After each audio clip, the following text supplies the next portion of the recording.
In the shadows of history, one man's desperation to change the world led to a tragic act that resonated through time. This is the story of John Wilkes Booth, a man who went from celebrated actor to an infamous assassin. Born on May 10, 1838 in Maryland, John Wilkes Booth was immersed in a world of theater from a young age. With a father celebrated for his performances, Booth grew up surrounded by the arts, developing a love for acting. His charm and talent made him a star on the stage, but beneath the surface lay a growing darkness, a well of anger fueled by the Civil War. Booth's life was deeply influenced by the political climate of his time. A supporter of the Confederacy, he held staunch beliefs against President Abraham Lincoln and his policies, especially the Emancipation Proclamation. This so-called freedom threatens everything we stand for. Lincoln is a tyrant. With the war's destruction unfolding before him, Booth's disillusionment grew. The conflict tore apart families and communities, evoking feelings of helplessness and anger within him. In his heart, he convinced himself that radical action was necessary, not just for the South, but for his own sense of honor and purpose. Booth's sense of duty morphed into a fierce desire for revenge, culminating into the audacious plan to assassinate the president. He envisioned himself as a savior, restoring honor to a nation he believed was lost. This will inspire others to rise against tyranny. History will remember my name.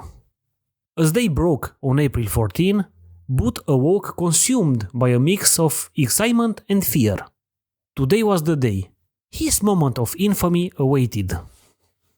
Before taking action, Booth met with his conspirators, discussing their plans, although doubts floated in the air. Would this really lead to the change they sought? What if we fail? This is dangerous. We won't fail. We are meant to do this. As the evening approached, Booth arrived at Ford's Theater, where Lincoln would be attending a performance of Our American Cousin play. The atmosphere was electric, but Booth's nerves began to surface. Here it is. This is my day. The audience's laughter filled the room. Meanwhile, Lincoln settled comfortably in his box, unaware of the danger that approached. The time had come. Booth stepped into his role as a player in history. With a swift motion, Booth entered the box. Time seemed to slow as he pulled out the pistol, the moment heavy within the weight of choice. Revenge for the South, Mr. Lincoln. In that fateful moment, Booth fired his weapon, striking President Lincoln. Chaos erupted instantly. The laughter and joy of the audience turned to screams and panic. Booth's heart raced, filled with exhilaration and horror as he turned to flee. Desperate to escape, Booth leaps from the box onto the stage, but his escape is marked by a broken leg from the fall. The audience erupts in chaos, confusion reigns, and guards begin to pursue him. What was meant to be a bold act of defiance now became a frantic escape, his plans unraveling as quickly as they formed. Booth fled into the darkened streets of Washington, the sounds of pursuit growing louder behind him. Injured and alone, he found temporary shelter in the shadows. But even in hiding, the weight of his actions began to sink in. Did he truly change anything? Was this vengeance worth the cost of a life? With nowhere to turn, Booth paused to gather his thoughts. Haunted by his choice, he felt a mix of pride and guilt.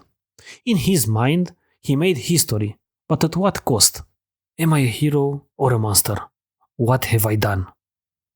Eventually, Booth found shelter in a barn, thinking he could rest there until he formulated an escape plan, but the consequences of his actions were closing in.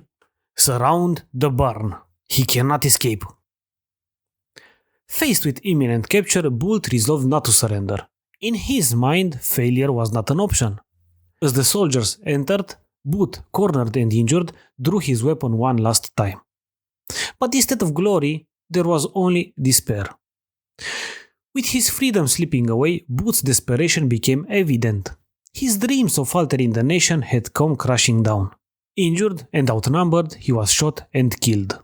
The man who sought to change history with an act of violence became just another victim of his own ambition.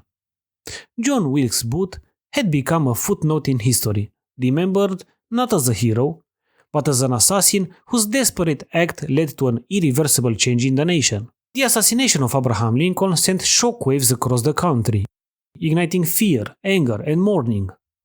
While Booth believed he was a catalyst for rebellion, his actions plunged the nation into deeper turmoil.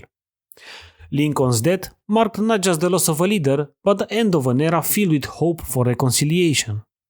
As the nation healed, it emerged stronger, while the memory of Booth became a cautionary tale of the consequences of letting hate guide our actions. In the grand tapestry of history, choices matter.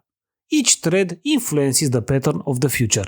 Thank you for joining us in this journey through history. Please like, subscribe, and share your thoughts in the comments.